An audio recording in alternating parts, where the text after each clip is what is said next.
Now we're looking for legislation that allows a hold, that allows detention. If there is a prior domestic violence conviction against this same victim, there has to be a hold on the second time. If there are repeated protective orders more than one time, it's got to be a felony. And it's got to mandate jail time. And I am stunned to come here from New York and find out that if you assault a child or assault a spouse or a partner in front of a child, there is no separate crime. We've got to make that a crime, because there is no question that the consequences are long-term in terms of that child learning that violence is the only way to resolve conflict in their lives based upon what they are seeing between their parents or intimate partners. My office has created the VIPER, Victim Partner Emergency Response Team. And that VIPER system allows us as prosecutors to latch onto a case as soon as someone is in lockup with prosecutors, investigators, security analysts, as well as getting sworn statements and getting hospital records as quickly as possible so that we can solidify the case before there is any change going on. It is only with the help of the DC Council that we can make a difference for the victims who unfortunately are losing their lives to the person who once said that he loved them.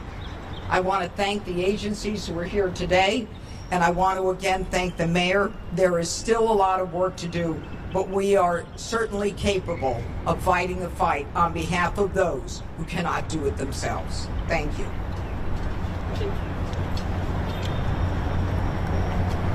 All right. Thank you, Judge Pirro. Good morning. I'm Jeff Carroll, Interim Chief of Police at the Metropolitan Police Department. First, I want to thank the mayor for inviting me here today to speak about this very important topic. Like everything in public safety, fighting domestic violence takes a multi-agency approach. I'm glad to be here this morning surrounded by our partners and the support groups that are uplifting survivors every day. Sadly, the need for this legislation has become even more apparent this year. In February, a repeat domestic offender fatally shot the mother of his child in the Glover Park neighborhood. That suspect fled the scene with their child before taking his own life. Thankfully, that child was located unharmed. And just this past Tuesday night, a suspect shot and wounded his former girlfriend and another man before taking his own life. In 25% of all homicides that have occurred this year, there has been a domestic relationship between the decedent and the offender. And although violent crime is down, domestic offenses are fueling an increase in assault with dangerous weapons, which are up 36%. The legislation announced today will help to strengthen enforcement of court orders by increasing the penalties for violating stay-away and no-contact orders, both pre-trial and post-conviction. It will modernize DC's kidnapping statute and create a felony unlawful entry charge. It also creates new charges, as the judge mentioned, for offenses committed in the presence of children. This legislation will update disclosure rules applied on our department, allowing us to better conceal the names of those who report domestic offenses. And in addition to the legislative steps outlined by the mayor, the Metropolitan Police Department is redoubling our efforts to spread awareness of the resources available to DC residents. Today we're announcing our No DV campaign, which you can see on the posters right here behind me. We want every resident to know the signs of domestic violence and know the resources that are available to survivors. And the message to the survivors is clear: know that you are not alone. Over the last month, our victim service specialists have deployed to over 20 locations across the city where we've seen repeat calls for service related to domestic disturbances. Our team and our partners at the Office of Victim Services and Justice Grants will continue to work to distribute resources and connect survivors with services. In addition to our No DV campaign, I want the survivors to know that our detectives are hard at work with their partners at the United States Attorney's Office to hold offenders accountable. And we want anyone listening today who needs assistance to call the DC Victim Helpline at 844-4HELP-DC. Again, that's 844-4HELP-DC. This hotline is available to anyone in need of assistance 24 hours a day, 365 days a year. And with that, I'll turn it over to Ms. Natalie Otero from DC Safe.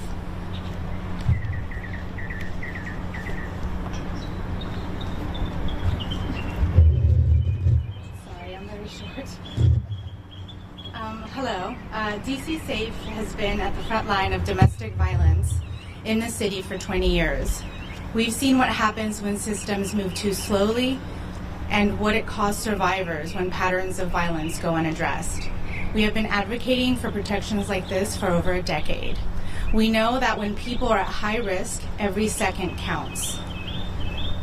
With the recent murders of Dr. Serena Fairfax, Shaniqua Elkins, Nancy Mateo-Bowen, and Devontae Curtis, the general public once again has been witness to the devastation that intimate partner violence can cause.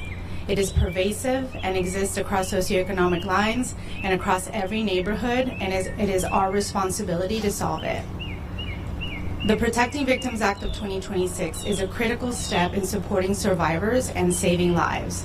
Doing right by victims is not a political statement, it is a matter of human dignity.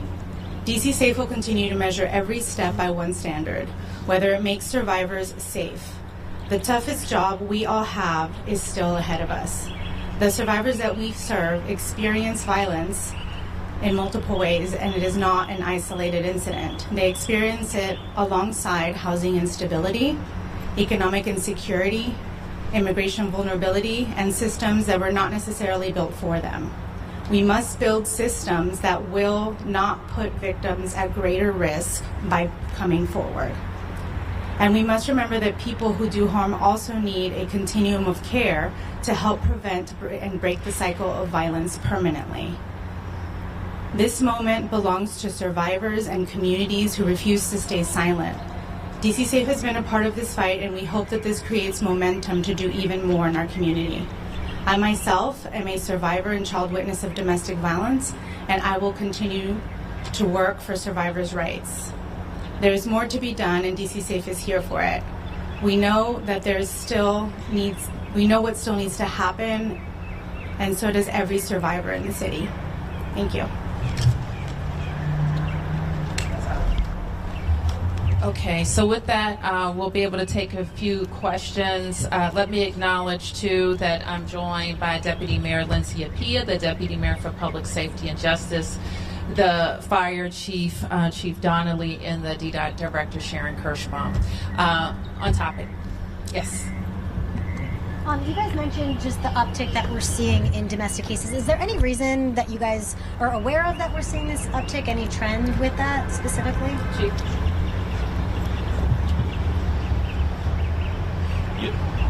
Yeah, so domestic violence is one of the areas that we closely do watch to see how that trend is. And this trend is something that not only are we seeing here in the district, but we're also seeing in other places. You know, the domestic violence can be one of the most challenging things because it does happen generally behind closed doors, and many times it takes a lot for a person to even call the police or make notification. There's a lot of factors that go into that. So as we are seeing an increase in domestic violence, we suspect there is even more unreported crime. So that's why it's so important, and that's why today, with the announcement of our campaign, again, to get the message out and make sure folks are aware of those resources. So it's something that we'll continue to track and see, what effects we'll have with that. But it's not unique to the district. It is an area that we're seeing. I think some of the effects after COVID definitely play into that as well. Yes. This is a question for the judge. You had mentioned that you're looking for legislation that allows for pretrial detention if there's a prior domestic violence conviction. Does this legislation